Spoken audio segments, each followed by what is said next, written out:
You're about to enter into a new world of knowledge, curiosities, and high strangeness. This is a podcast of Straight Up Strange Productions. You're listening to Mysteries and Monsters. I'm your host, Paul Bestall.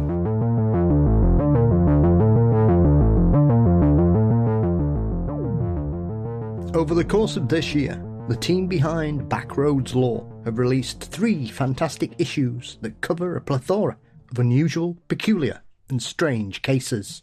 As Halloween creeps ever closer, David Weatherly, Chad Lewis, and Kevin Lee Nelson join me to discuss the 4th and 5th issues, Strange Harvest and the Van Meter Visitor, 1903 and beyond.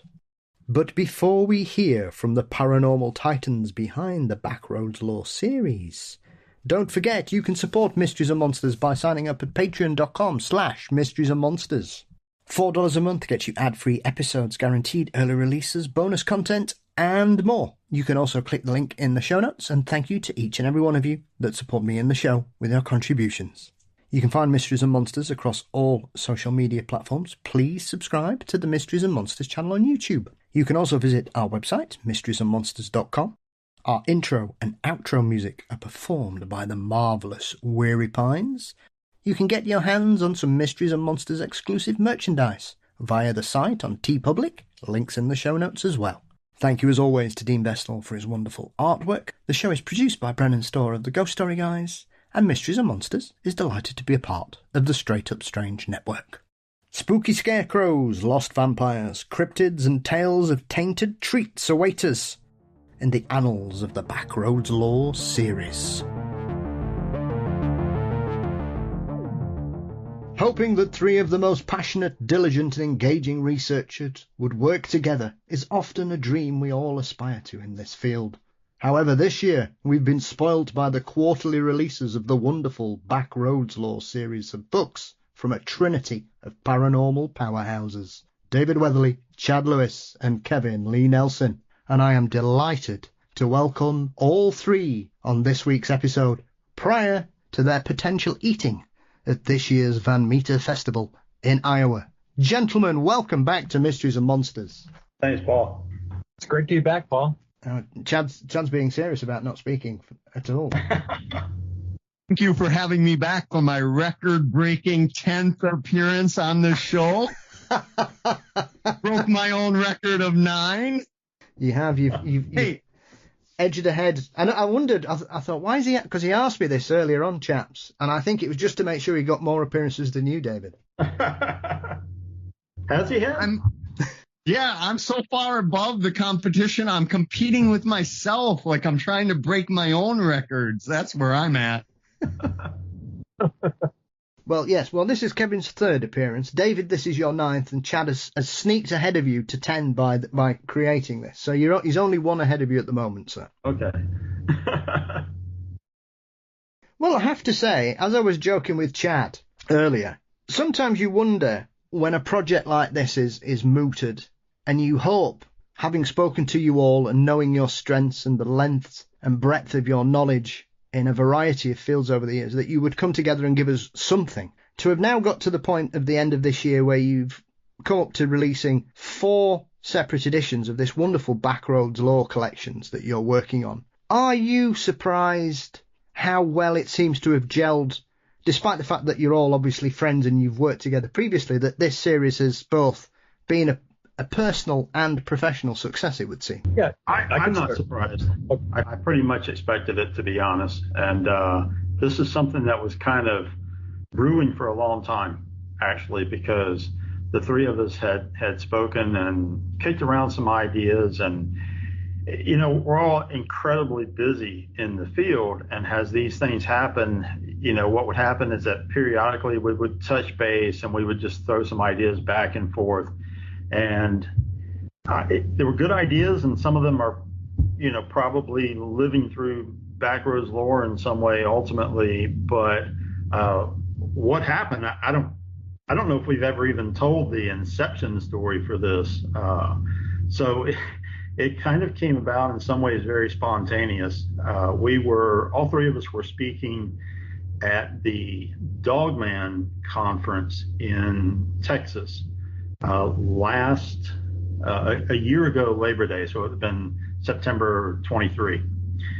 And I had sort of, I hadn't talked to these guys about this, but I had kicked around some different ideas just with my own stream of thought, somewhat inspired by the whole Wood Knots series that I did, but I really wanted to go well beyond that. And I don't know, there was this interesting moment at the Dogman Festival. Our tables were kind of catacornered from each other, and Chad and Kevin are sitting there with their table, and they have this Backroads Lore banner, because the Backroads Lore name they had for some time previous.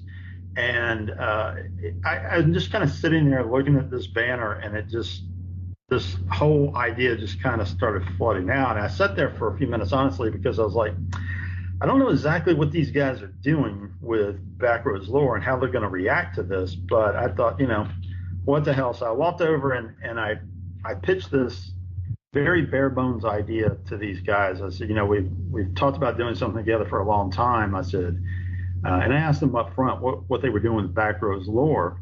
And, I guess they can kind of fill you in on that, but they were both just kind of standing there listening to me for a few minutes, and I didn't know what was going to happen. And then afterwards, they were just completely, I think, excited about it. So the rest of the conference, we're all running back and forth between each other's tables, and it all came out in a flurry between the three of us, and we right away had the concept. It's like, okay, this is the format. This is how often we're going to publish. This is here's some basic ideas, and then we started pitching out different themes. Ultimately, we came up with a theme that I'm not sure if it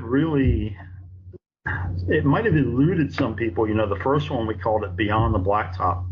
And the concept was really something that went to the heart of Backroads Lore. It was all things that related to going well out of the city, well off the beaten path. And then we had so many ideas, beyond that, which some of them you've seen already. There's Bizarre Encounters was the second one, and then Weird Wild West. We just dropped the cover for number 4, which is Strange Harvest. It's a Halloween edition, essentially. It's a lot of autumn-themed lore.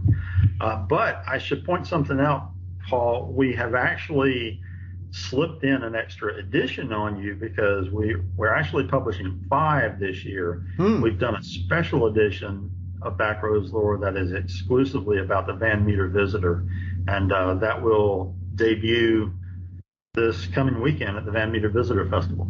I suppose, Kevin and Chad, then, when David's come over to you, did you think that all your paydays had come at once? You thought this is the idea that we've been waiting for ages, and it just, because for me, I think, looking from the outside, you three working together just makes perfect sense for me. Well, and I think you hit the nail on the head there.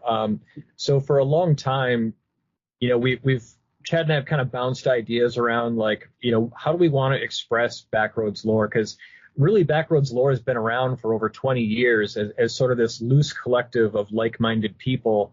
It includes Noah Voss. It used to include Linda Godfrey, who, of course, is now passed. A lot of people from our neck of the woods that we would collaborate with and share information, share research with. Because we weren't in competition with each other. We didn't look at it that way. We looked at it as this, collecting all this material out there and folklore and stories, for the betterment of society and culture in general. But we were kind of selective about who we wanted to work with, because, not everyone works great together, either, professionally or just in their overall outlook on how they perceive these things. Some people look at these legends in a way of just wanting to prove or disprove, sort of that ghost hunters approach, where they're like, I'm just out to prove that Bigfoot exists, or I'm out to prove that UFOs exist. And they have these definite kind of black and white or hardline attitudes on things, whereas we've kind of always approached it as we've kind of stepped back to where we're not really out there to prove or disprove legends and lore necessarily. If we can, great. But in general, we're just trying to collect these stories and preserve them so that they don't vanish, because a lot of these stories are just, a generation away from disappearing if they're not written down, if they're not shared. And so we kind of wanted to find like-minded people that were on the same page that would approach the subjects in a way that works well together. And of course, when David approached us at that conference he mentioned, right away we're like, oh, this is a perfect match. David is he's on the level with us. We have similar ideas on these things. So, and it's not like we're trying to create any kind of groupthink per se. I mean, we're definitely open and we all have our own little tweaks and versions of how we approach things. But overall, we have a very similar and respectful approach on that material. I mean, for you, Chad, as Kevin refers to there, then obviously you're probably renowned for sort of co-working with people. David's obviously done some books as well in the past with people, and you've obviously worked with Kevin quite substantially as well, both in print and in the field, as it were, when you're both attempting to kill off Joe Turi. And so I suppose for you, this is just a continuation of all the research you guys have been doing in your separate fields, really. It really was. What excited me so much about the concept is that we all had these ideas of folklore articles and research that wouldn't fit into their own book. They might not even necessarily fit into a chapter of a book. There'd be no other place to put this cool stuff but in this book project where in one of the previous ones, I did an article looking at if the old lumberjacks of the Northwoods ever encountered Bigfoot, where you're just not going to put those thought pieces anywhere else in a book, even a chapter on its own. So I was really excited to let's really have fun with this and explore some ideas that never get talked about. I think as well, as Kevin alluded to as well, the one thing that's always struck me about the work that you all do is the fact that you've got a real love of history and folklore, and you continue to value its importance even in the modern age. And as you mentioned, Kevin, it's a generational away from disappearing, some of this. And I think these days, especially here in the UK and obviously amongst yourself and some other members of the Fortean community out there seems to be a real drive that we've got to sort of preserve these stories, these experiences, these histories from all over the place as much as we can, because we can already see things starting to fall away, or perhaps people connected with certain events are no longer with us. I mean, obviously the Mothman Festival is in full swing, or full flap, as some may say. And so we're getting to a point where most of those key witnesses are reaching the end of their journey on this planet, it would seem. And therefore, we're going to get to a point where we're not going to have the first-hand witnesses from that original situation in the 60s. And when we look at some of these other ones, obviously, as the Van Meter monster is approaching us, it's 120 years ago. So there's no chance of anybody being around. But you've still got that aspect that you might have a great-grandchild who remembers those kind of incidents. And therefore, a project such as Backroads Lore, for me, is both perfect sense and also the fact that it's vitally important for American cultural folklore, is it not? I would agree. I mean, especially in America, where, so much in our culture is so disposable and fleeting. People are into something or interested in something, and then they move on to the next thing. And, like I said, if this isn't recorded or written down, it's everyone's on to the next thing, and then it's just forgotten forever. So, and culture is, especially, and folklore is always shifting. It's always changing.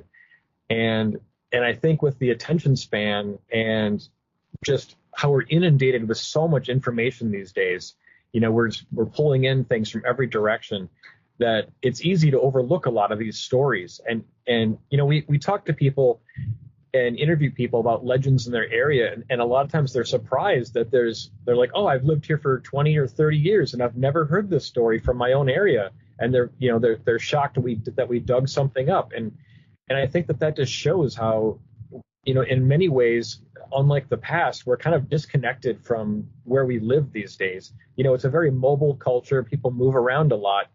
And unlike in the past, And so a lot of people aren't even aware of their own local legends. And so, this is a way to preserve those things. I think another aspect of that, too, of what Kevin is saying is that, in the past, I don't know, 20 years or so, there's been a tremendous amount of interest in all things paranormal, ghost hunting and UFOs and Bigfoot and so forth. But what I have noticed in particular, a good portion of the people who get involved in the field, I'm trying to think of a kind way to say this and not be completely disparaging. I think that a lot of people who get interested, they fall into a certain trap. If they're interested in haunted locations, their big goal is to save X thousands of dollars so they can go ghost hunt at the most well-known, haunted asylum or whatever it is, the place that's been on 30 television shows and that, hundreds of people have been to. And a lot of those people are ignoring what's down the block. It's like Kevin is saying, it's the forest for the trees adage. They're so focused on, this famous asylum is haunted and I need to go there. No, look at your local legends. Find out, that abandoned house down on the corner might be abandoned for a very strange reason. Maybe it's not just that the people moved out or something. There could be a weird legend there that people are starting to forget. And all of these fragments, those are things that all of us associated with Backroads Lore were really dedicated to kind of digging those up and getting them out somewhere in print so that it doesn't die and, so that there's a record of these things somewhere. And to kind of just build off of what David was just saying, he's saying how, a lot of people that get in this field have, singular interests. They'll be like, I'm into Bigfoot or I'm into UFOs. And that's really what they focus on. Part of what makes our group work well, and at least I hope that our readers enjoy Backroads Lore for this, is that we as writers and researchers have a very, very broad range of interests across the paranormal. There's plenty of people that know more about Bigfoot and know more about UFOs than I do, because that's all they do. That's what they're into. But between the three of us, our interests are so broad that, we can pretty much write well on any topic that you present that we can dig up. And so that's why we keep our topics diverse throughout Backroads Lore. And instead of just focusing on, yet another Bigfoot book or yet another UFO book or ghost book or what have you. I know, like you that said there, David, in regards to the wonderful collaborations you had in the Woodknock series, which was a collection of wonderful essays from people all around the world, often shining lights on cases and creatures that probably didn't see much traction in the US Bigfoot field, really, David. And I think that's one of the strengths of the books, is that you have got other people's perceptions talking about these things. Whereas for a lot of people, when they get in, as Kevin refers to, they seem to be laser focused on a particular topic. And very much like you three, I'm exactly the same. I love it all. Ghosts, UFOs, monsters, strange encounters, coincidences. The minutiae of the Fortean is what keeps me fascinated by it.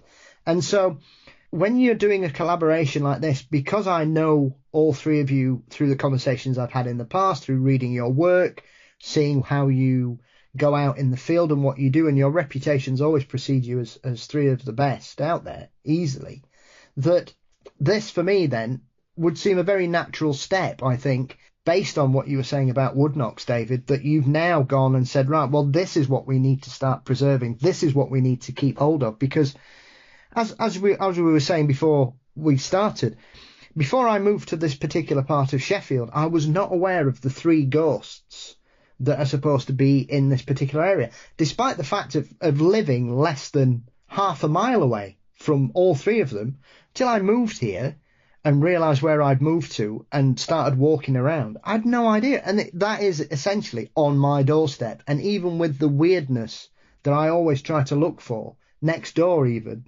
that I wasn't aware of it, and it was staring me straight in the face. So for you guys to now start doing this and pulling people's focus back to their own neighbourhoods or their own woods or their own spooky house that everybody's forgotten, I think is vitally important. And it may seem the simplest idea in the world, but as you all think, everybody's looking 100 miles down the road rather than just turning around and saying, what's all this about here? Yeah, that's true. And I think that, there's another aspect to this too that I'll discuss briefly. And it's that, when I first met these guys, I felt a very direct kinship with them. And, the more we've all learned about each other, I think there's a very obvious reason for that. As Kevin said earlier, our approach is very similar. And, there's tons of people in the field that write and, do television shows and all these things, but a lot of them are armchair researchers. I mean, there's nothing wrong with that. A lot of them stick to very limited number of cases or legends or whatever. And if that's their forte, that's fine.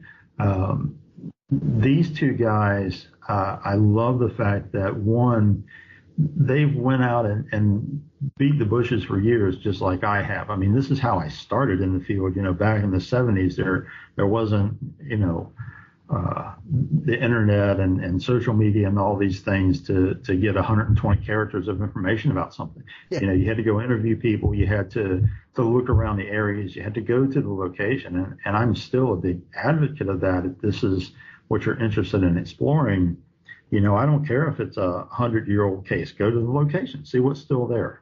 See, are there any family memories? You never know what you're going to find. But unfortunately, most researchers don't do that. Most are content to see what they can find, on forums or internet searches and so forth. So to really dig deep is one thing in terms of research, but to go beyond that and dig into the actual location, I have a huge amount of respect for somebody who does that. And both of these guys, they've done that for years, like I said. So between that commonality and just our holistic approach to the field in general and our love of folklore and legends and everything else, and they're both good writers. So, it's turned out to be a really good. Yeah, it just completely makes sense. The collaboration just completely makes sense, I think. So I think we've really synchronized quite well in a short amount of time with these editions that we've done so far. I suppose as well, it can be quite frustrating, like you refer to there, David. I've seen so many things that people have told me about on shows or on YouTube channels or in other podcasts about certain incidents that have occurred where I live. And strangely enough, yesterday I visited a local church near where I grew up that is notorious. If you look for it, you can find it. It's a place called St. Thomas's Church, which is in a little village next to the village I grew up in. And I remember about, 6 or 7 years ago, my partner was listening to a true crime podcast where they were talking about the events after this. And I was listening to it, and I was just like, well, that's wrong. No, that didn't happen. No, that's not true. No. And I was so infuriated by the end of this podcast that I'd never heard before because they got everything wrong. But I've known where this place is since I discovered this case, 15 years ago. And then when I spoke to my mother about it, she said, well, we spoke about it when you were a child because something had happened and this person was in the news again. And so that yesterday was the first time I've ever been there in 50 odd years, just to go and say, right, I've finally been here. And when I went, I realized it wasn't where I thought it was. I didn't even know there was a church where it was. And my great grandparents are buried there. So I've had a connection to this particular location for all my life and never been aware of it until I've gone yesterday. So I know exactly what you mean, because it's crazy that it's taken me that long to go somewhere I've known where it is for 15 years. You're talking about a church, Paul, yes. So we're all having a moment of prayer there. So, respectful silence, I guess. I thought, what have I said? I probably fell asleep. And Chance just been the Wisconsin tradition of screwdrivers for breakfast, I think. It's funny you mention that because oftentimes, and Kevin, you had this experience with writing an article for Sinkhole Sam, that oftentimes these inaccuracies, these wrong facts or exaggerations or embellishments, they get repeated so often on the internet, on TV shows, on literature, that they become the source. When one mistake can snowball into 2 decades worth of people citing this, and it's all completely wrong just for the fact that nobody actually went there to look for themselves. That's exactly right, Chad. And that's the thing is if you actually go there, you would see right away, like a lot of times it's clear as day that what you thought was, a key part of the lore just is not correct at all. It's apparent as soon as you go there. Well, when I've spoken to you all previously, you've always spoken about the fact of trying to go as far back into the history as possible to see if you can find it. David, with your state books, you've got cases that go back to the late 19th century. Chad's, when you've done some of your research, I know when we were talking about some of the strange axe murders that you've covered and their sort of haunted reputation that's sprung up since, how certain stories change and certain locations, the story has changed completely. I suppose the best example of that, I know I was speaking to another fellow Wisconsinite recently, Mike Bass, about his wonderful new book, Frightful Folklore of North America. And we were talking about the Goatman case. And obviously the one in Texas, how it started and how it is now, seem to be completely different versions of what happened. But it just shows you how that can happen very easily, because that seems to have spun out of control over the last 20 years.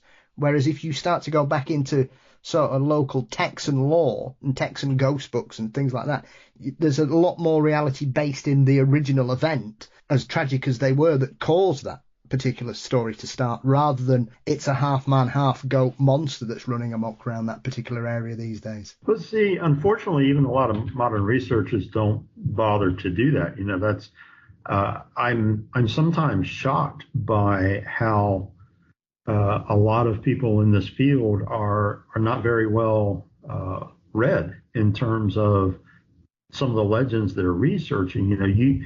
You cannot count on the version that is online because the internet has become kind of like a massive game of telephone for some of these legends. It's told and retold, and there are embellishments, and it gets exaggerated. So it's always important, I think, to go back to at least the first reported sources that you can find.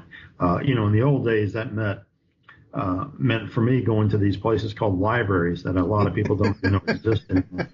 And sort of digging through their archives and microfiche, which a lot of people don't know what that is anymore, but sitting for hours having to go back through these old newspapers and things. That's one thing that the internet has been great for, is that a lot of the stuff is digitized now, but it still takes time. You have to sit and go back and find the right keywords, the right dates, and so forth. And a lot of times these stories, when you go back to the original, the earliest report you can find, sometimes it's even weirder than what's being reported now. I have found cases that, people are now saying, oh, it was, they saw a Bigfoot. Well, no, when you go back and read the original story, it's much more bizarre than that. So, they reported seeing something, but I don't know what in the world it was. So again, yes, it's a matter of, having a multi-pronged approach. You do have to go to the location, find any people, any local legends or memories that might be around, but also go back to the original sources and see what you can dig up. And I think we do need to make a distinction between folklore and tall tales. Like something like tall tales are meant to be embellished. They're meant to be exaggerations and boasts. And, like lumberjack stories are a perfect example of tall tales. But what we do with Backroads Lore, we all enjoy tall tales, and we touch on them a little bit here and there. But in general, we kind of stay away from that because, that's just something that intentionally is like what David alluded to, the telephone game. Someone starts it, the next person that brings it up carries it on and adds a new chapter, adds a new twist on it, that kind of thing. That's the kind of lore that's meant to evolve quickly and change. But what we tend to focus on is more the history-based folklore and getting to like the root of where it all started and where it began.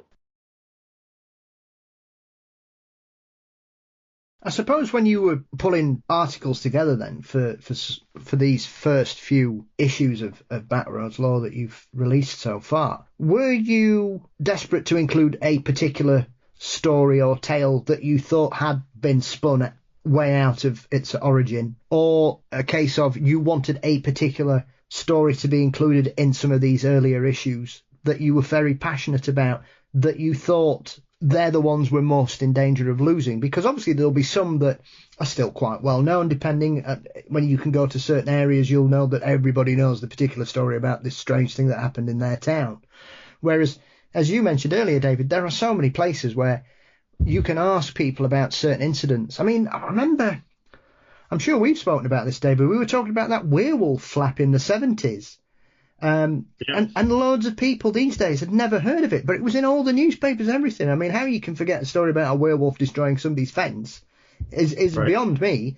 But that's a prime example, isn't it? Yeah. So were there any particular stories that all three of you thought, right, we want to get these in as quickly as we can? I mean, obviously each issue is themed and you have an overarching sort of bookend that you wanting your particular tales to be focused on in each particular issue so far. But is there anything that you're glad you've got out of the way as soon as possible during this early days of these collaborations? Well, one that comes off the top of my head immediately would probably be the Steinthal monster case, which appears in Volume 2, Bizarre Encounters. Because Chad and I have been talking about writing a booklet on that legend itself for years.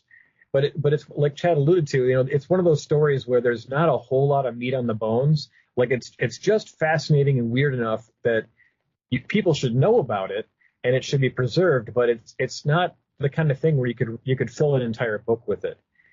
And that's also one of those legends that it's been written about very, very little. There's just a couple articles here and there about that story. So we wanted to get that in.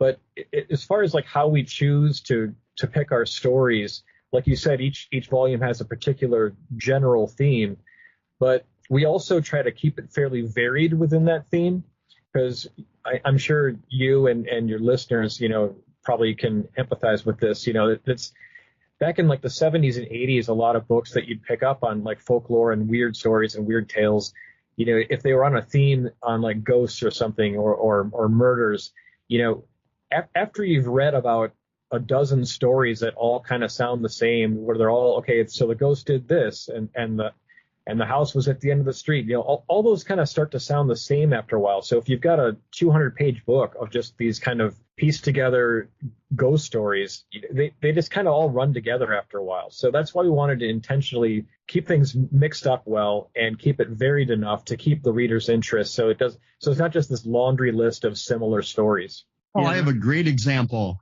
of that. Oh, sorry, David. No, go ahead, Chad. I'm glad you're Paul.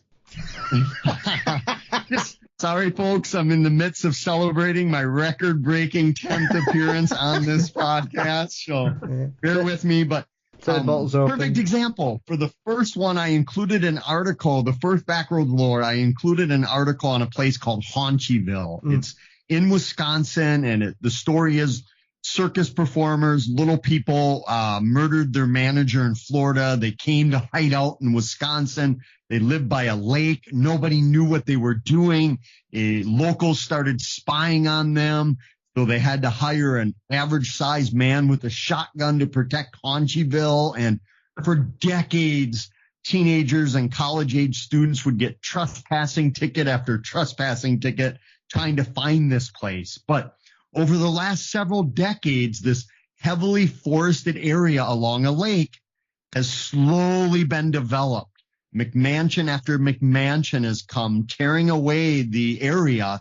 So I wanted to get that story into the first one because in another decade or so, the legend of Haunchyville will probably be gone because the forest in which they are said to live and eternally bother people, that will be wiped out. It will be gone. So if people aren't visiting now, they won't have a chance in the future. So that's exactly what we were going for in the first Backroads Lore. Yeah, and I had a similar one for the first volume as well, except that it had somewhat of personal connection. And I wrote a piece about the Hebron Ghost Light. And this is just a fascinating case from a little town called Hebron, Maryland, on the Eastern Shore. It's very close to Salisbury, but, it's one of those areas, like Chad said, it's being developed, and, not a whole lot of people in Hebron know about this legend anymore, but I had family that was there in the 1950s when this was happening, and it was just this crazy kind of intense period where people were encountering this ghost light on this remote road, and it got all kinds of media attention. It was in the national news. Scientists came out to study it, but at one point, police officers had a high-speed chase trying to catch this thing. I have family that told me stories about local guys who would try to solve this ghost light. They thought it was a hoax, so they would park facing each other at opposite ends of the road and then basically play chicken with this ghost light in the middle, which of course would, vanish and almost cause them to have a collision. So, it's this intense, this crazy story, and now it's in some ways forgotten. It's shown up in a few books here and there, in small passage, but again, it's something, like Kevin was talking about, something that I had thought about doing, just a whole little booklet on, but there's just not a whole lot, and it needed to be out there, and Backroads Lore proved to be the perfect place for that. I think, as you all allude to, there are so many of these tales that you can't stretch it to a book, because, as you say, there's very little meat to go on the bones. We may have sporadic reports, we could have a few newspaper stories, and that's about it. But it's intriguing, I think, that because you've now got this collaboration where you've got this outlet for these particular tales, it's saving them. And I think it's surprising as well, because often, whilst we may lament the fact that a lot of these could be disappearing, I'm thinking about something that happened over here a few years ago. We've got a village up in North Yorkshire called, delightfully known, this is probably one of the most English named villages you guys have probably heard of, called Warren Percy. Right? which is an old medieval village, which is essentially almost abandoned. There's ruins of an old church, but there's like a few houses that have been built recently near it. But they were excavating these fields about 10 years ago, and they uncovered all these graves, and they thought, oh, brilliant, we found some medieval graves. We'll dig it up, open all the graves up. They'd all got bricks in the mounds. So then actually what they ended up uncovering was this vampire plague that had affected this particular village 600 years ago, that nobody, until these graves were rediscovered 10 years ago, nobody had any idea about at all. And it's there. That's fascinating. Yeah, definitely is. Sounds like a great story there to be told. Yeah, absolutely, because vampire legend isn't that prevalent in olden British folklore. You can see a few stories that appeared post Bram Stoker, but in British folklore there aren't many. I don't know, we've got the Crognan one, we've got Highgate, which is probably the most famous one, and a couple of others. But you can probably count the vampire stories in this country pre-1892 on one hand, no doubt. And so to find this village, the ones that we know about. Yeah, well, precisely. Yeah. the ones that we know about. Exactly, David. And this is a prime example. There's clearly a lot more of these, but we'd no idea about it because nobody wrote them down. Right. Yeah, and that's exactly the kind of things that we're targeting with this project, is to try to recover those types of things, and so that there's a record out there for people in the future to be able to study it.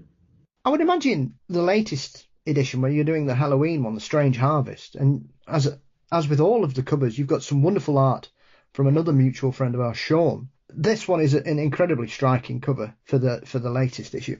Is it one of those situations where you guys have to kind of take a step back and think you're trying to put too much into a particular issue? Because I would imagine, looking from the outside in, there would probably be thousands of things you could probably focus on for such an edition as Strange Harvest. Yeah, absolutely. Absolutely. The hardest thing for me with that edition was deciding on which legends I wanted to write about, because there's so many great choices. And it's interesting, with each volume of Backroads Lore so far, we all kind of have a different approach, I guess, to how we think about what we're going to write about. And we get together fairly regularly, so we talk about, pitch different ideas to each other, and so we're somewhat aware of, Kevin's working on this, or, Chad's thinking about doing this. But, sometimes you have a great idea and it doesn't necessarily end up being the one that translates onto the page when it comes down to it. You decide to save it for another issue or another theme or something.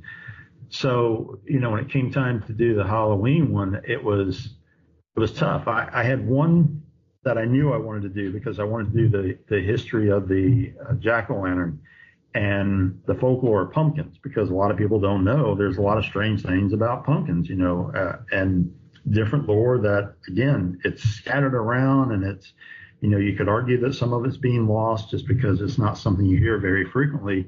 A lot of people don't have a real clear sense of, the origin of jack-o'-lanterns, why they came about or how they came about.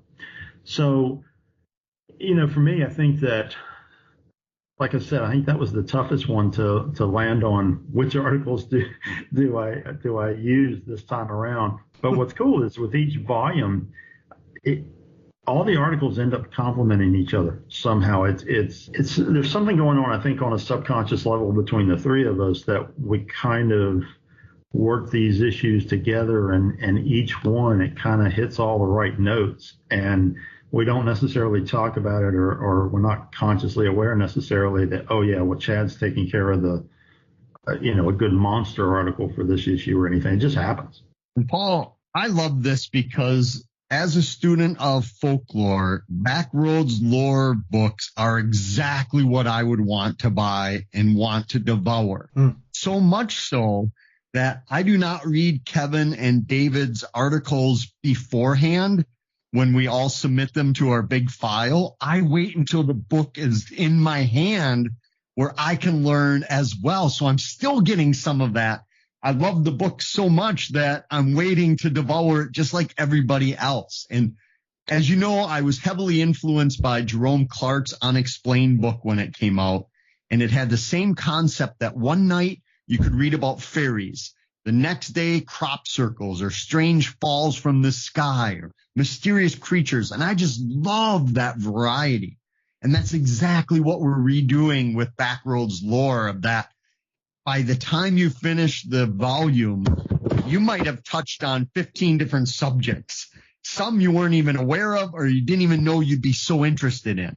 So that's why I love Backroads lore so much, because it's exactly the type of thing I would want. And it's good that even for an experienced researcher like yourself, Chad, you still want to be surprised. And I think that's the thing that we all are so deeply fascinated about this, is that despite everything we've read about, all the places we've visited, all the people we've spoken to, there's always so much that none of us have ever come across, or stories that we've not discovered, or, as I'm sure you've all uncovered during expeditions and research, stories you thought you knew, but you didn't know the real story. And therefore, this is just a continuation of everything you guys have ever done. Yeah, it really kind of is. And, there's another influence there too. When we initially had this conversation at the Dogman conference, one of the things that we had all loved for years was Fate magazine. I mean, I grew up on Fate magazine, and it was a big influence on me. Back in the 70s when I started, I would read that thing cover to cover. And although Fate is still published occasionally, it's just it's changed a lot. And there's not something out there in the field that is really doing what Fate magazine did, say, in the 70s or 80s, or 60s, 70s, 80s. But, when we discussed this, we were all kind of in agreement. Well, we don't want to try to exactly replicate Fate magazine, because we're living in a different time. People aren't rushing and picking up magazines on the newsstand every month and things like that. So we wanted to sort of show that influence a little bit in the diversity of what's covered, because it's a reflection of who we all are in terms of what we love doing. But we want to take it a bit beyond that too, which I think we've done with, more extensive articles and a deeper dive into some of these things that, say, with a monthly publication, you just can't do. And we've worked hard this year, to put 4 volumes of this out, and some people might think, well, it's no big deal, but you have to bear in mind, when when something like Fate was being published, you had very small columns and articles from people all over the country and abroad who were contributing. This is three guys out, tearing up the back roads and recording what they discover. Yeah, and prior to Backroads Lore coming out, Chad and I had bounced around ideas of different ways to address these more minor legends. And we talked about doing a monograph series of just slim books, somewhere between 50 and 80 pages, on these legends that only have so much to them. But in retrospect, what we're doing now is so much better, because if you have individual booklets like that, it's going to take the right person and the right topic for number one, for it to sell and for it to have anyone's interest. If we did a monograph book on the ghoul snake of Oxford Cemetery, I mean, it's going to bring in some people, but other people just be like, that just sounds too weird, or I don't know anything about that, so I'm not going to buy it. So it's not going to get as many people reading it as it would if it's bundled together with a lot of other very weird tales together. That way, you pick up the book, you glance over the table of contents, you might see half a dozen stories that pique your interest, and so you pick it up. And then as you read along through the book, you find out that, there's actually 15 stories that actually are more interesting than I thought, that I wouldn't have known about otherwise. So I think it's a more strategic way to get a lot of this information out there and preserve those legends better. Yeah, it is an era I miss a great deal, as Chad mentioned, that you used to have these magazines or books where you would have a variety of topics. The only thing that's out there these days is Fortean Times, and that, for better or for worse, tends to focus more on real things, or it goes into perhaps subjects that are more Fortean and tends to sort of dive into mass hysteria things, and often has a very sort of skeptical, it's balanced, but it's probably leans more towards the skeptic than the believer side, I think, on more occasions than not. And that's the same, even though as someone that's subscribed for it for 30 years, every month I do it the same way. I go to my favourite bits first, and then I start with the articles, and I end up finding something that, when I look at that table of contents at the beginning, I think, I'm not really interested in that. What's that going to learn me? But usually by the end of it, I've read it, and I've gone, actually, I was just being stupid, as I do every month. Well, as David was saying, that using that comparison and bringing up Fate magazine, one of the things that maybe some of your listeners that haven't picked up an issue yet may be unaware is we also do a series of columns that are ongoing in every issue. So it's the same general theme, the same title of the column, and we have 6 columns that are ongoing. And then each issue or volume, we address it in a different way. For instance, one of them is the mysterious outdoors. And so the way that we define that is anything that's a strange legend or tale that's from, way in the backcountry, or at like a summer camp, or, something that's very kind of out of the way, rural, in the wilderness kind of thing. Something that you have to hike to get to that legend. So, which, of course, a lot of those type legends are often not addressed because, the ones you hear the most about are the ones that are most easily accessible for a number of reasons. So that's kind of a tradition that we wanted to keep, sort of like Fate did, and a lot of those magazines did back then, is these columns. So you can kind of come back and have a reoccurring theme in each volume.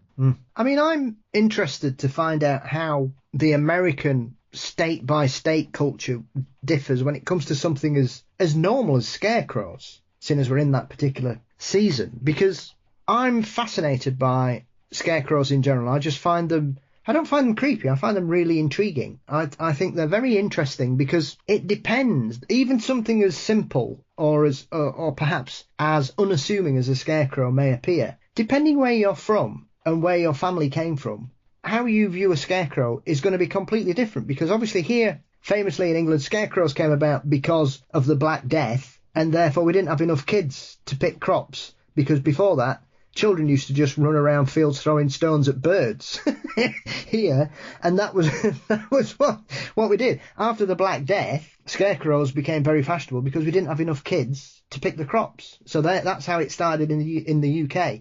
But in Europe, they were used as kind of talismans in certain countries. Germany especially has a lot of witchcraft associations with their scarecrows. So when I look at the US, and already knowing that certain states lean really hard into some of where their settlers came from, depending on what part of Europe or beyond that their populations were based upon, I'm really intrigued as to see that. I know for a fact already, probably, that Wisconsin's law towards scarecrows is going to be vastly different to how people in Texas think about them, and the same for Florida and California, wherever.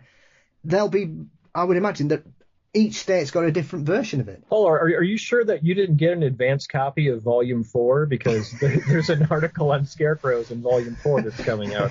It's called Silent Sentinels, Scarecrow Lore and Traditions, and I touch on those exact points that you just brought up, but the differences between the British traditions and the mainland Europe traditions, and then focus on North American and even Central American scarecrow traditions, and even getting back to the Native Americans had their own versions of scarecrows as well. And then I also touch upon around the world how the Japanese did the same thing, but yeah, it's a whole article on scarecrow traditions, and even some of the more weirder ones, like how some of the Pennsylvania Dutch in eastern Pennsylvania, how they use scarecrows and some of their magical traditions that are associated with scarecrows.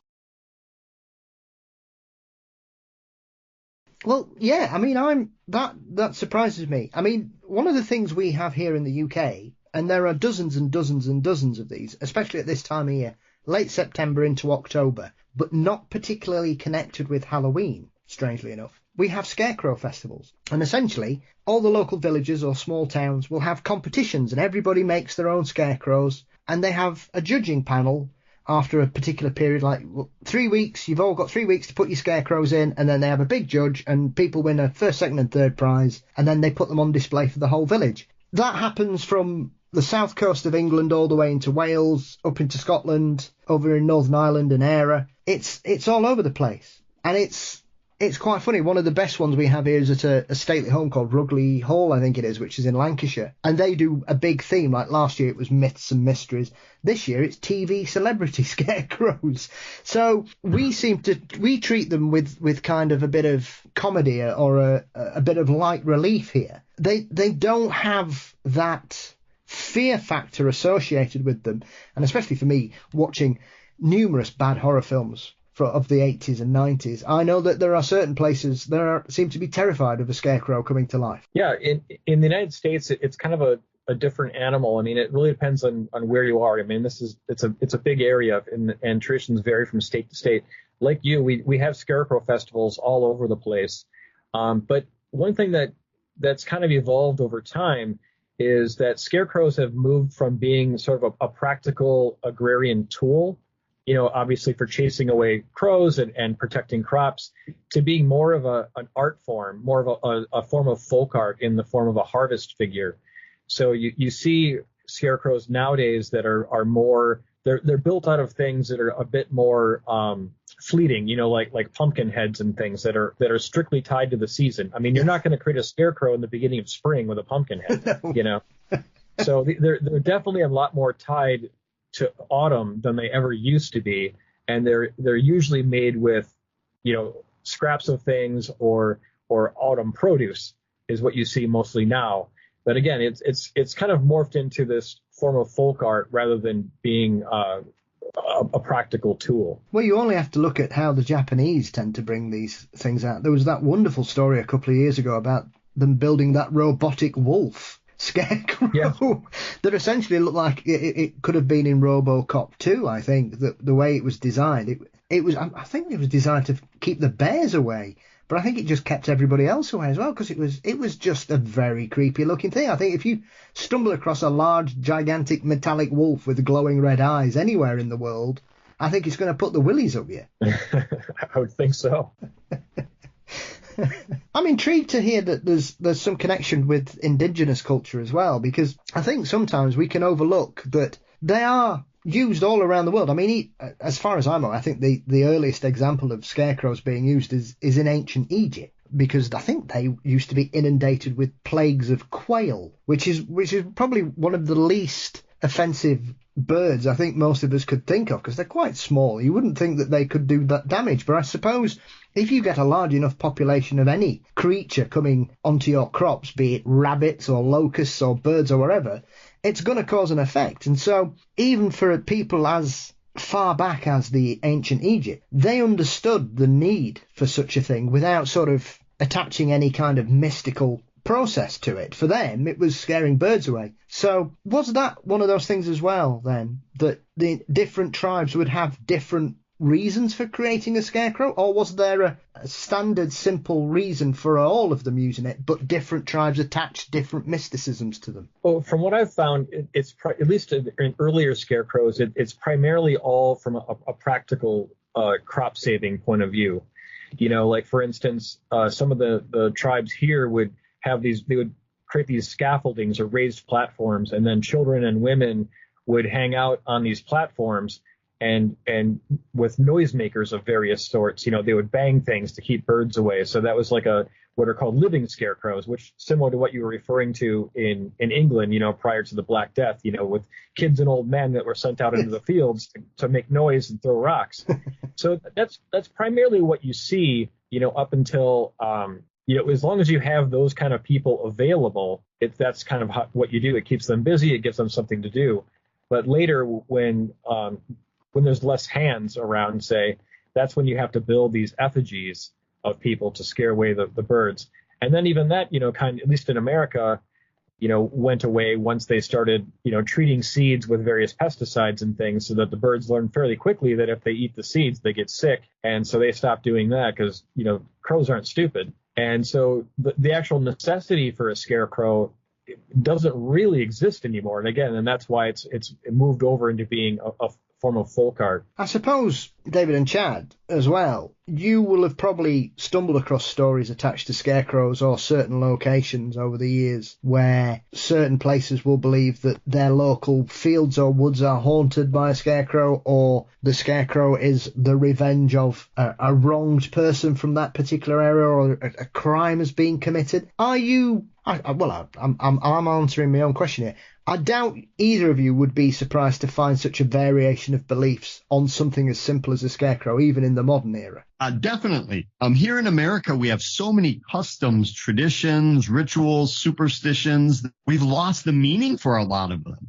That a lot of us will participate in these and not know why, just because their family has always done it, or it's always been the tradition in the community. For scarecrows, for instance, a lot of the Pennsylvania Dutch believe that if you didn't burn your scarecrow by Halloween, that it might come to life.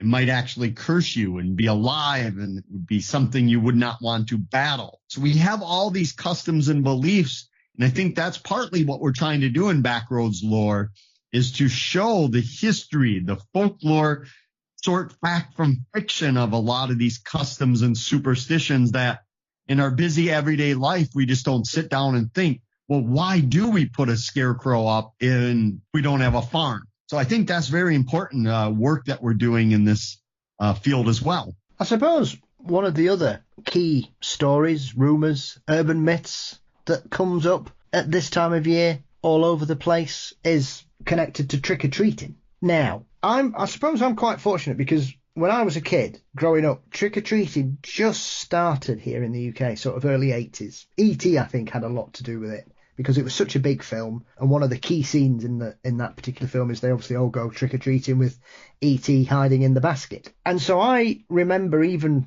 sort of being 10, 11, 12 years old being told that people were putting razor blades in sweets, or they were all being poisoned, or people were putting drugs in them and trying to get people hooked on drugs, which is a unique way to be a drug dealer. I don't think there'll be much success there, but anyway, because you probably not remember which house had done it. So if you wanted to go back to buy some drugs off, it still comes up. I mean, we have a couple every year where you've got this poison sweet scandal, or somebody will claim, this happens a lot these days, especially with social media, that somebody will claim that they found something in a sweet that's been given to their child. They very rarely go forwards to the police with this, which kind of sets the alarm bells off. Does it still occur in the US? Because I've seen it reported countless times, and when I was a kid, like I say, it started near enough immediately when it sort of kicked off here in the UK. And now, obviously, it's a big tradition. Kids everywhere around here all get dressed up and they all go out and do trick-or-treating, as you guys do. Just did an article for our upcoming BRL4, Backroads Lore 4, Strange Harvest, on a trick in your treat, as it's called, and it explores the history and urban legend of tainted Halloween candy. The idea that you better not go outside your neighborhood because somebody's going to put a razor blade in the apple or a needle in a Snickers bar. And again, just taking a moment to think about, have you ever tried to put a razor blade in something without making an impact on it? It's nearly impossible to do. Every single story that we have of somebody being harmed or dying from a candy has been due to the hands of their own family, where it's a father who poisoned his child for the insurance money. It's a young boy who got into his uncle's heroin and they blamed it on the Halloween candy to cover up the quote unquote crime of the drugs being there. And all the cases that we do know of, dating back to at least the 1960s, late 50s, where there were people who put stuff in candy, but it wasn't fatal. We have a dentist who put laxative in candy that he was upset that people were trick-or-treating, and a woman put rat poison, little pellets labeled as rat poison, in the bags of children because she was upset that older kids were trick-or-treating and she thought it should be for younger kids. But nobody was harmed, nobody was injured, and most of the modern day tradition of it has shifted from razor blades and needles to, well, now they're going to put fentanyl and they're going to put edible gummies, marijuana gummies in your bag. So you have to watch out for that. And again, most of those have been found to be hoax, exaggeration, but since the 1950s, the media every single year has ran with this story that be careful, don't trust anyone. You're more likely to get hit by a car on Halloween than you are to have tainted Halloween candy. But yet, there I was as a young kid standing at the hospital with my family waiting to get my Halloween candy x-rayed by the local hospital who was doing it. I mean, nothing ruins a spooky Halloween than hearing a nurse telling you don't dig into your bag of goodies until we've been able to run it through the x-ray machine, because nothing's better than Halloween candy tainted with radiation. Okay. And it's really too bad too, because I remember Halloween as a kid. There was still people giving out things like popcorn balls and caramel apples and stuff like that. Yeah. And that'll just never happen again. It's because of this distrust of strangers that's been promoted so much. And a lot of this too kind of smacks as like or has similarities to like the satanic panic of the 80s too. These. I guess we'd almost call them memes today, these things that just take hold of societal's consciousness and just everyone gets into a fervor and a panic over something that's just, loosely based on nothing.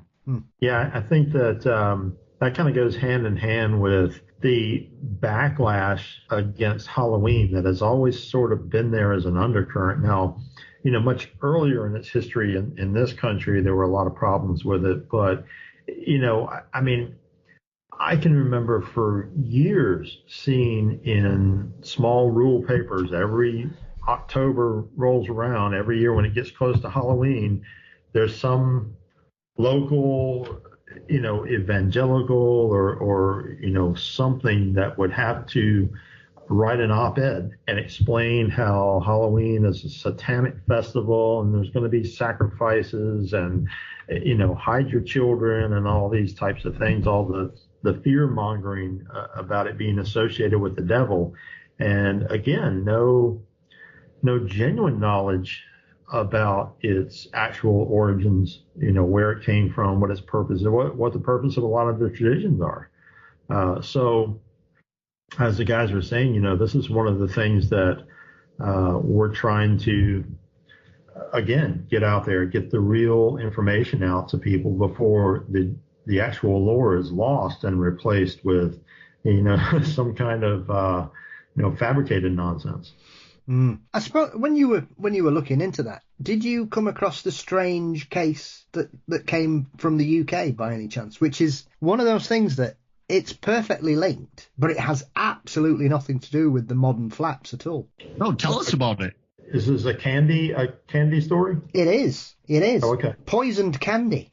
So, October the 30th, 1858, in Bradford in Yorkshire, a contaminated batch of sweets was sold by a local market trader. 20 people died, 200 were hospitalised, and it turned out that when they were creating the sweets, they put the wrong ingredients in, and the wrong ingredient was arsenic. Wow. That'll do it. Wow. There was a big furore. They tried to pull all the sweets back. 3 people were taken to court, which was, I think, the market holder, the chemist and his assistant, but they were all acquitted because you couldn't blame anybody because it was a simple accident. They just used the wrong ingredients. The barrels weren't labelled correctly or something. And so they created this batch of poisonous sweets that went out.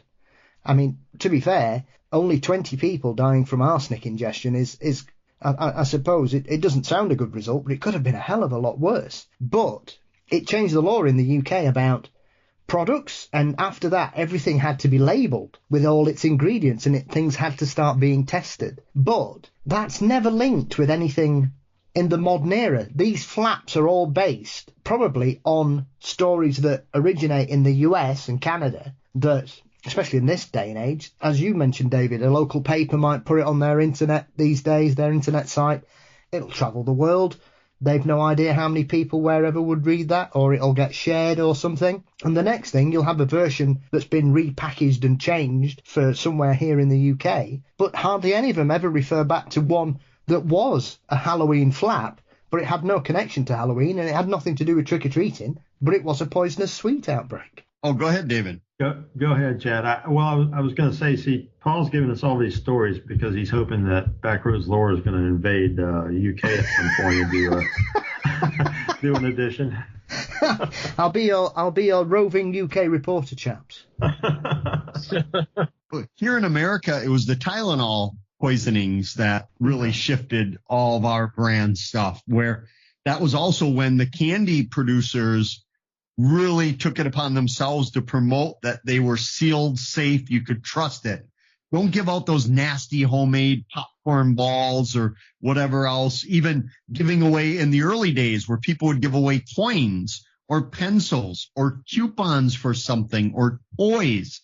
Skip all that, get right to the candy, and lo and behold, we have it for you in droves here. So the Tylenol scare here in America really moved that shift from don't accept any homemade candy from someone.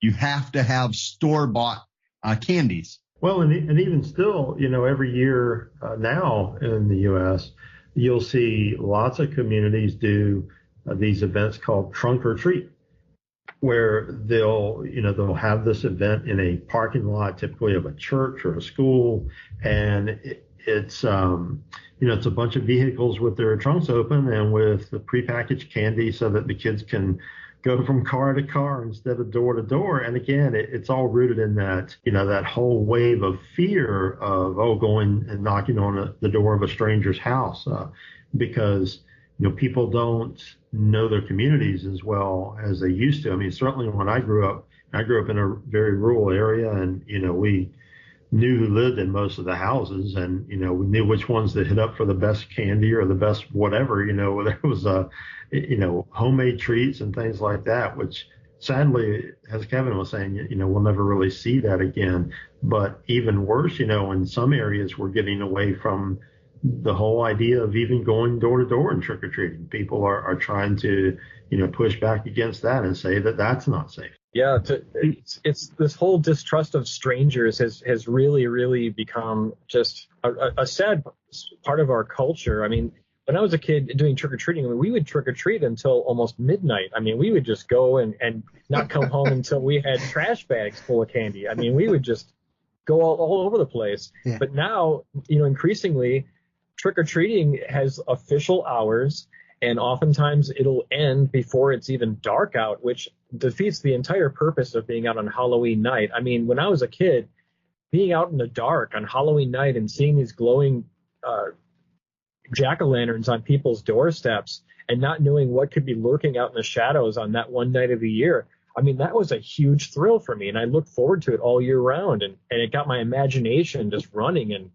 But like now, if you have to be home before the sun goes down and you can only go trick-or-treating on your street, and you have to have your parents with you, and all these restrictions that have been put on things and taken all the fun out of it, it's just a really sad comment on what our culture has become.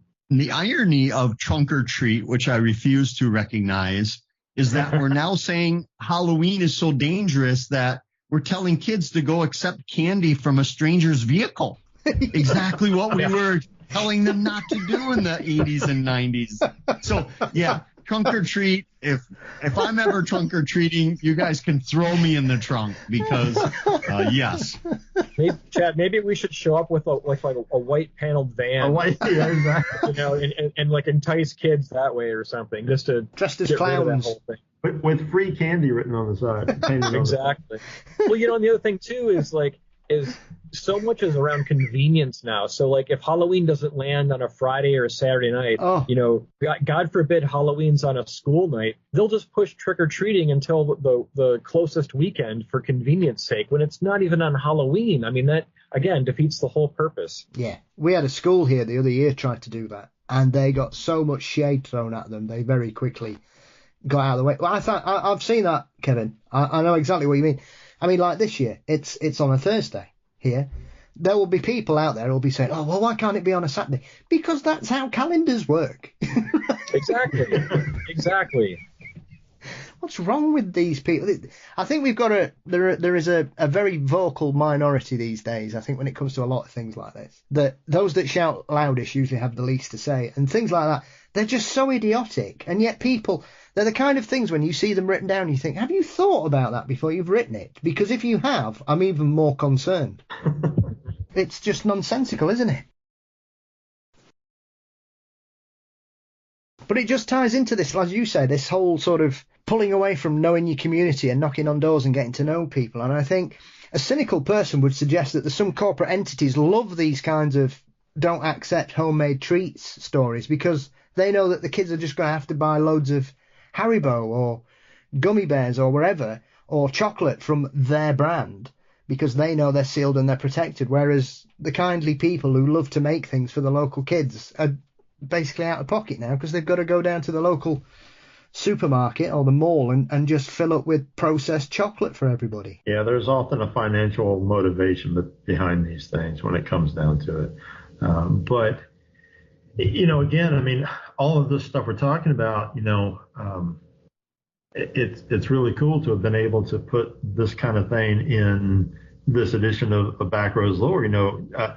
Chad came up with this idea talking about, this whole sort of myth or, is there any truth behind Tainted Candy?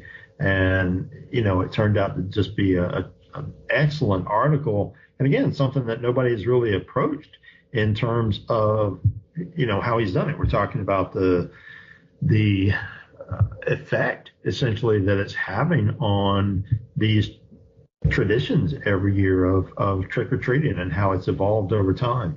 And all of this stuff is, I think it's vital to kind of get this in one place. The Strange Harvest edition, I can tell you, it's gotten a great response from people already. It's not even out yet, but people seem to be maybe the most excited about that one out of all the ones we've done so far. Excellent. I'm sure everybody will be eagerly awaiting its release. Well, I think the last thing I should touch on before you all head off for your final weeks before the Van Meter Festival next weekend is how are you all looking forward to it? I mean, this festival seems to, ironically, have taken a life on its own. It seems to be going from strength to strength. Obviously, I've seen it grow over the last few years, and as with most festivals, there was COVID period that kind of knocked a few things sideways for a lot of them. But it seems that since things have sort of reverted to some variants of normality, this one, along with the Mothman Festival, people just seem to have really sort of engaged with it more sort of post-COVID. I think you're right. I think there was a lot of pent-up demand because, after the various lockdowns and social distancing, I think people were kind of just looking forward to getting out and having some semblance of back to normal, getting out and rubbing elbows with people and meeting people and being among crowds and just kind of feeling that energy that you only get at a festival or a concert, those kind of venues. And so I think that's why Mothman and the Van Meter Visitor Festival, are drawing people out, and they're not these kind of like stale academic conferences. These are, I don't want to call it a party, but they're festive. They have vendors, they have speakers, they have food. People mill about and in a relaxed way and just have fun. It's kind of funny for us too, thinking about it. And I don't know if Chad and Kevin had thought about this or not, but I actually, quite a few years ago, I spoke for the first time at the Van Meter event. And I think that was the first weekend we had sat and talked about working on a project together. And of course, we, as I said earlier, we batted some ideas back and forth, and then COVID sort of put, everybody in, a strange state for a while and just kind of delayed a lot of things. And then it came back around and we started talking again, and eventually it all evolved into the Backroads Lore publication. But it's become a really cool event for me in a lot of ways. I mean, these two guys are so instrumental in really the foundation of the festival, because of having dug the legend up along with their friend Noah. But it's has taken on sort of a life of its own. And for me, seeing it evolve over the last several years, it's becoming something very unique, and I see so much potential there. I mean, it ultimately, I think eventually could be as big as Mothman. And honestly, there's no reason it couldn't be bigger, because it's so close to a major city that, and it's very central. So I noticed that there are a lot of people that are starting to gravitate towards the Van Meter Festival that can't necessarily afford to go all the way out to West Virginia for Mothman, or maybe they don't want to deal with the crowds, 10,000 people over the weekend. So they're looking for something smaller, but that still has that really cool energy and its own personality, so to speak. And that's certainly what Van Meter event's becoming. I mean, Chad, are you delighted, surprised, impressed at how many people seem to have taken this strange story to their hearts? Because when I first came across it, which was after I'd spoken with yourself and Kevin the very first time when we talked about the Windio book that David had kindly sort of done my PR for me, and God bless you for that, David. Thank you, sir. It really does seem to have struck a chord with, because there are so many other festivals out there all over the US and Canada these days. I mean, you can't shift in the Pacific Northwest, it seems, over the summer for a Bigfoot festival here, there and everywhere. And yet we've got these lovely quirky ones like Van Meter that seem to be not necessarily an antidote, but I think a refreshing change from the usual. The legend is just so bizarre, so unbelievable, and so weird and interesting. It draws a lot of people's attention. And the fact that Van Meter is so small that it hasn't changed much from 1903. So when you're walking through the tour, the guided tours I do, you don't have to imagine what it was like for the bank manager to shoot out the front window at a monster, because we take you into the bank vault where you can see where they shot out the front window. You can walk to the old abandoned coal mine a couple blocks on the outskirts of town to see where they thought this thing was living. So I think that ability not only to have some of the best paranormal speakers there, like Kevin and David, but also that experience of literally following in the footsteps of the people of 1903 as they tried to extinguish this monster from their town. I think that hands-on experience and the fact that it's done on the closest weekend to when it actually occurred, on the anniversary. So all that comes together to just make it a truly fun and really weird festival. And believe it or not, many of the kids that come with their families, they want to do the nighttime walking tour rather than the safety of daylight. I think what makes the Van Meter Visitor kind of unique among America's cryptids too is, besides the fact that it's just a bizarro creature. I mean, this thing looked like it was 8 feet tall, looked like a pterodactyl with a glowing horn on its head.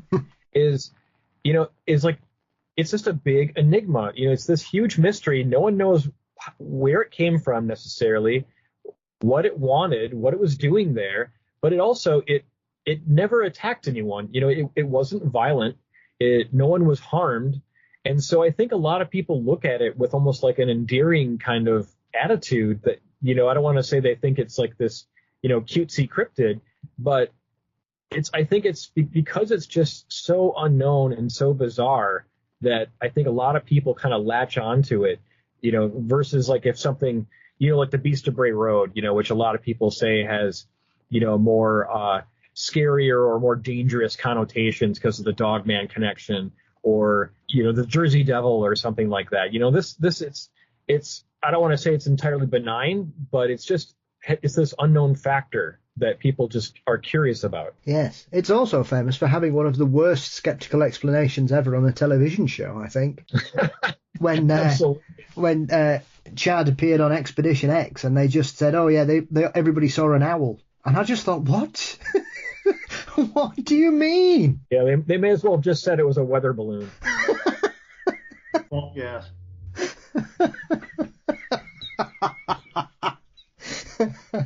Yeah, well, I know owls, are responsible for everybody being terrified by everything, it would seem. I've lost count at how many sort of strange stories are dismissed as that the witnesses are all idiots and they don't know what an owl can do. Yeah, well, that's one of the famous explanations for Mothman, too. There's a so-called expert who's a skeptic who went through a whole long rambling explanation about how these people saw an owl. And, just the more you listen to them, the more absurd it becomes. I think some of these skeptics, I think they got a hold of some tainted Halloween candy that was, maybe at Shaggy's house or something. They got special brownies, and that's where they come up with their scientific explanations from. Yes, yeah, I'm chuckling because I went to a UFO conference last weekend, and one of the speakers there also makes 3D models. So I bought myself a Hopkinsville Goblin from his range. He does a range of sort of strange UFO aliens as action figures. And obviously, that's another one of the most famous skeptical dismissals of once again, uneducated people from Kentucky being scared of owls. Well, no. The Hopkinsville case, which is some people have tried to claim it was owls, but I absolutely love that case. I think I've always been very fascinated by it. But it has one of my favorite skeptical explanations from a it's been a long time since I looked at this. He was in the Air Force, but his explanation was that it was an escaped circus monkey that had been painted silver. Had it escaped from a train crash, David? That's what everybody saw. So.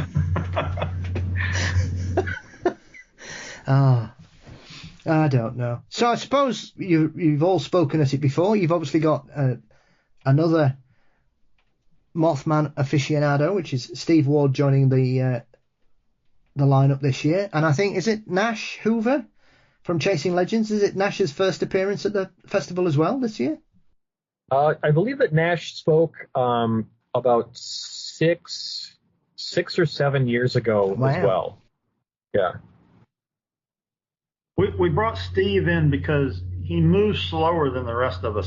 So when the creature shows up, it's going to buy us all some extra time. I don't suppose Joe's going down as well, is he, guys? He is. Oh, well, it's a race between Steve and Joe, it would seem then. And of course, we have Sean Engelman, who did the cover of our next Backroads Lore. He's going to be speaking there as well. So we just have a great variety of speakers, vendors, and again, those guided tours. So it really is a fun, unique, and I think a lot of people in Van Meter love the festival.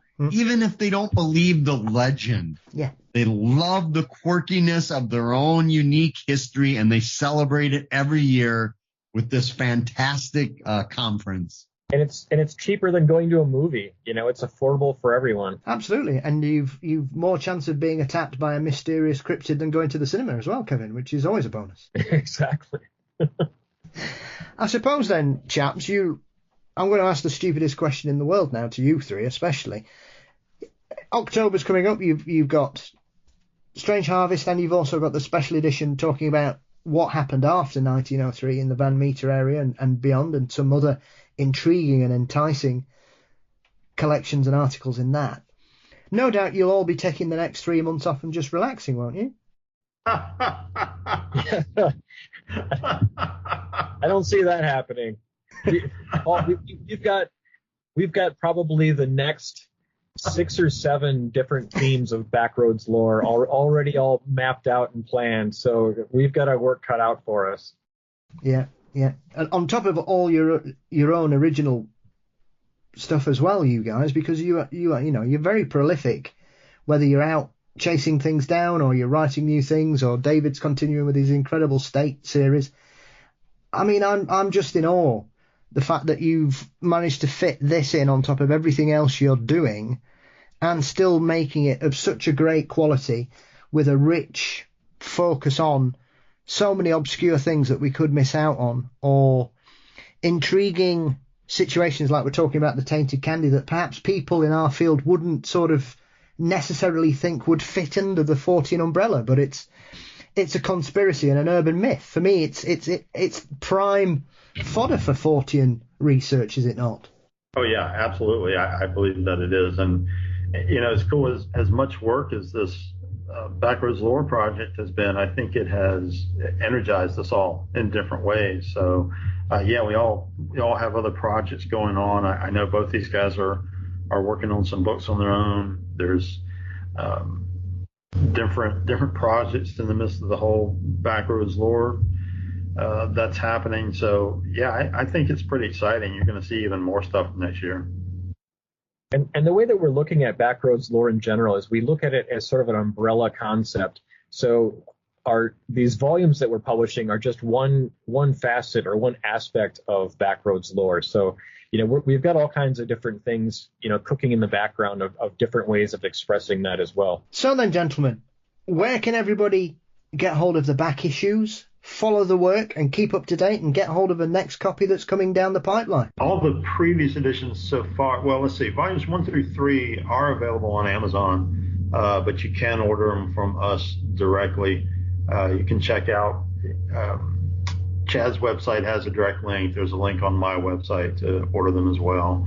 And the special edition for Van Meter will drop at the festival, but it will also be live on Amazon this week sometime.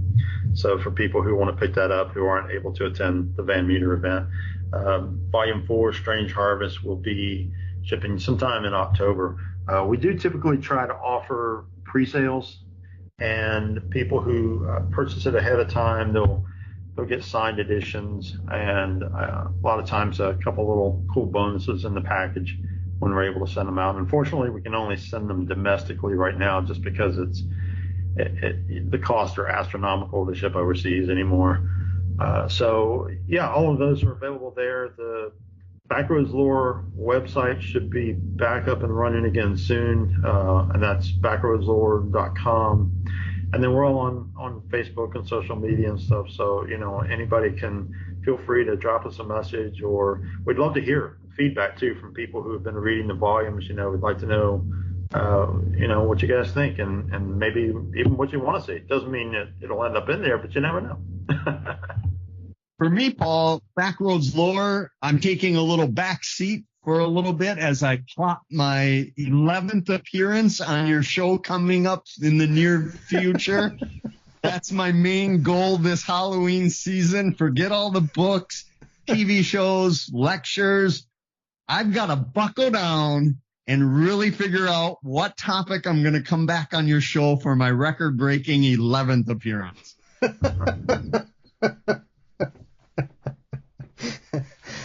Well, I suppose finally then, obviously I'll put links into the show notes so everybody can get hold of a copy who doesn't have any of them so far. And I would recommend anybody who's interested in any weird and wonderful thing to get hold of them. They're brilliant. And I wasn't surprised at all at the quality of it with you three being involved. It's a testament to your abilities as both researchers and writers. They're damn fine. And I can't wait to see how this continues to grow and develop over the forthcoming years, let's hope, and as long as it may continue. I just want to check lastly, I mean, when I spoke with Kevin, he's already advised me what he likes to do at Halloween, so I wouldn't firstly like to say, Kevin, have you got your room booked for this Halloween already? I do, yep. So staying as usual, staying at a haunted hotel over Halloween with some other researchers. We've been doing this for well over a decade. Every Halloween, it's kind of a tradition that we do. So yeah, it's all ready to go. Brilliant. So David, Chad, do you do anything specifically on Halloween? Me personally, I usually answer the door till 9 o'clock when they stop knocking, and then watch a couple of scary films. That's as exciting as I get here. What about you two? Do you do anything with your families, or do you do anything specifically, or do you just like to just take the night off because you're spooky 364 days of the year anyway? Go ahead, Chad. Well, I'm definitely celebrating Halloween. I'll be lecturing during the day and causing chaos at night. But I'm also a big proponent of Mischief Night, the night before Halloween, of getting out there, playing some pranks, also known as Devil's Night. I love being out there because the streets are empty. You have full reign for any pranks or tricks you'd like to incorporate. So I like to spread it out, not just Halloween, but I'm starting the night before. Yeah, I mean, I love this season, and for me, I kind of am celebrating it all month long. So, it's kind of different every year. I usually try to enjoy the holiday as much as I can, and sometimes that means doing something really unique. I usually try to do some legend chirping right around that time because you can have some interesting experiences, I think, on Halloween night. It's that very liminal time. But beyond that, of course, you have to juggle schedules and everything else, and I'm kind of all over the place for the last half of October and a good bit of November, so I'm not even entirely sure where I'm going to be yet, to tell you the truth, because of how some different travels and everything have been added in. So, but yeah, I always make a point of trying to enjoy it. Brilliant. Well, gentlemen, first and foremost, thank you all. I nearly said thank you both there. There's three of you. Thank you all for joining me. It's been a real pleasure. Kevin, David especially, because I've not spoke to you for a while. I know how busy you all are. And I just want to say congratulations on a brilliant body of work. You've really spoilt us weirdos this year with your releases. And I look forward to everything else you all do. And I look forward to the next time I speak to all of you. Be it all together or individually. I hope you all take care. And thank you again, as always, for joining me. Thanks, Paul. Thank you. It's a pleasure. Keep an eye out.